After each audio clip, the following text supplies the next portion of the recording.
കുട്ടിക്കാലം തൊട്ട് എൻ്റെ വീട് പെരുമ്പാവൂരാണ്. ഒരു ക്ഷേത്രത്തിൻ്റെ മുമ്പിലാണ് എൻ്റെ വീട്.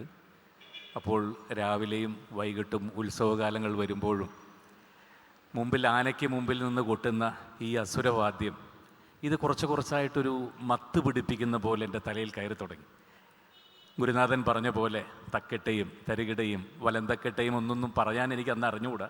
എങ്കിൽ പോലും ഓരോ കൊട്ടുകളും ഈ ചെണ്ടയുടെ പതികാലമായാലും അത് കഴിഞ്ഞിട്ടുള്ള കാലങ്ങളായാലും രണ്ടായാലും മൂന്നായാലും ഓരോ കൊട്ടുകൾ ഇങ്ങനെ മനസ്സിൽ കുറച്ചായിട്ട് കയറി തുടങ്ങി.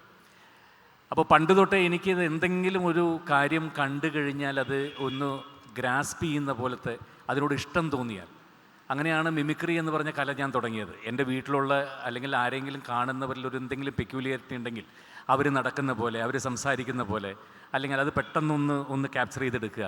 അതേപോലെ ഈ ശബ്ദം ഈ കൊട്ടുന്നവരിൽ ഇത് എനിക്കിങ്ങനെ തലയിൽ കയറി തുടങ്ങി.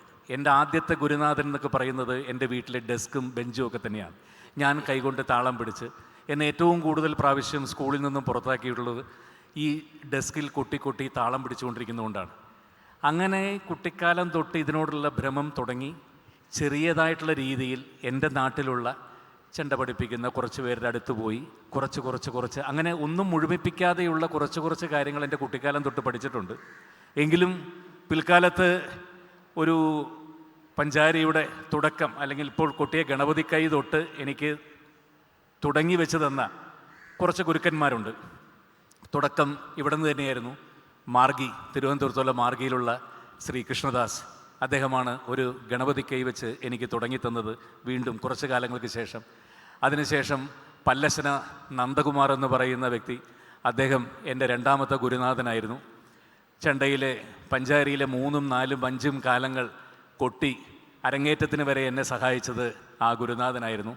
എങ്കിലും എൻ്റെ മനസ്സിങ്ങനെ എനിക്ക് ഇപ്പോഴും അത് കൃത്യമായിട്ടുള്ള സ്ഥലത്ത് എത്തിയിട്ടില്ല എന്ന് പറഞ്ഞ് അതിനോടുള്ള ഈ ആഗ്രഹം കൂടി നടന്നിരുന്ന കാലത്തായിരുന്നു ഒളപ്പമണ്ണമന എന്ന് പറയുന്ന വള്ളുവനാട്ടിലെ പ്രശസ്തമായിട്ടുള്ള ഷൂട്ടിംഗ് നടക്കുന്ന മനയിലേക്ക് ഞാൻ പോയത്.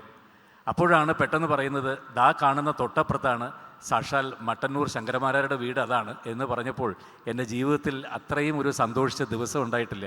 ഞാൻ ഇറങ്ങി അപ്പം തന്നെ അവിടെ നിന്ന് ഓടിയപ്പോൾ ദാ വരുന്നു എൻ്റെ ഗുരുനാഥൻ, നേരിറങ്ങി വരുന്നു. ഞാൻ സാഷ്ടാംഗം കാലിൽ വീണിട്ട് പറഞ്ഞു, ഒരു ശിഷ്യനായിട്ട് എന്നെ സ്വീകരിക്കണം, അരുത് എന്ന് പറയരുതെന്ന് ഞാൻ പറഞ്ഞു.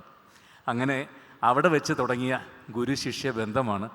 അതിനുശേഷം ഒരു ഒരു ഗുരുകുല വിദ്യാഭ്യാസം പോലെയായിരുന്നു ഞാൻ ബാക്കിയുള്ള ചെണ്ടയുടെ ബാക്കി 1, 2 പതികാലവും ബാക്കിയുള്ളതെല്ലാം കൊട്ടി പഠിച്ചതൊരു ഗുരുകുല വിദ്യാഭ്യാസം പോലെ. അദ്ദേഹത്തിൻ്റെ വീട്ടിൽ പോകും, അവിടെ തന്നെ ഭക്ഷണം കഴിക്കും, അവിടെ തന്നെ കിടന്നുറങ്ങും. അങ്ങനെ ദിവസങ്ങളോളം അദ്ദേഹത്തിൻ്റെ വീട്ടിൽ താമസിച്ചാണ് ഞാൻ പഠിച്ചെടുത്തത്.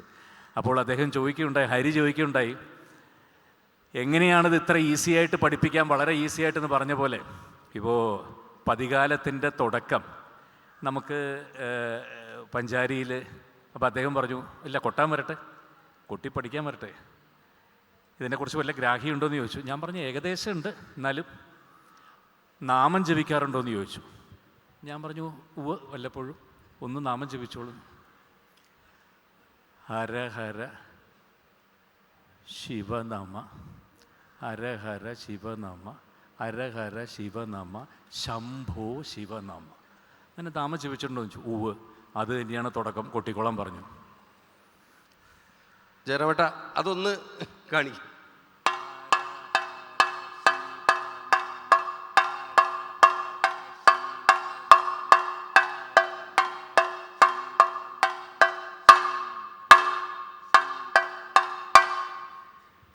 ഇത്രേ ഉള്ളൂ. ഇതാണ് പഞ്ചാരിയുടെ തുടക്കം. പിന്നെ പറഞ്ഞു, ഇപ്പം കേട്ടതാണ് അച്ഛൻ, ഇനി 5 മക്കളുണ്ട്.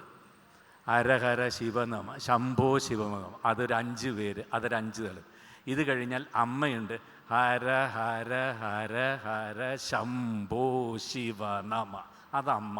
അച്ഛൻ, 5 മക്കൾ, അമ്മ. ഫസ്റ്റ് ഇത് കഴിഞ്ഞു. പഠിപ്പിക്കൽ 5 മിനിറ്റ് കൊണ്ട് ഞങ്ങൾ കഴിഞ്ഞു. അതാണ് ഗുരുനാഥൻ. അത് 5 മിനിറ്റ് കൊണ്ട് പഠിച്ച ശിഷ്യനും കേമായിട്ടുള്ള ശിഷ്യൻ തന്നെയായിരുന്നില്ലേ? എന്തായാലും ഗുരുനാഥൻ്റെ ശിഷ്യനാകുമ്പോൾ കേമാവാതിരിക്കില്ല എന്നാണ് ഞാൻ പറയേണ്ടത്. ജയറാമേട്ട അത്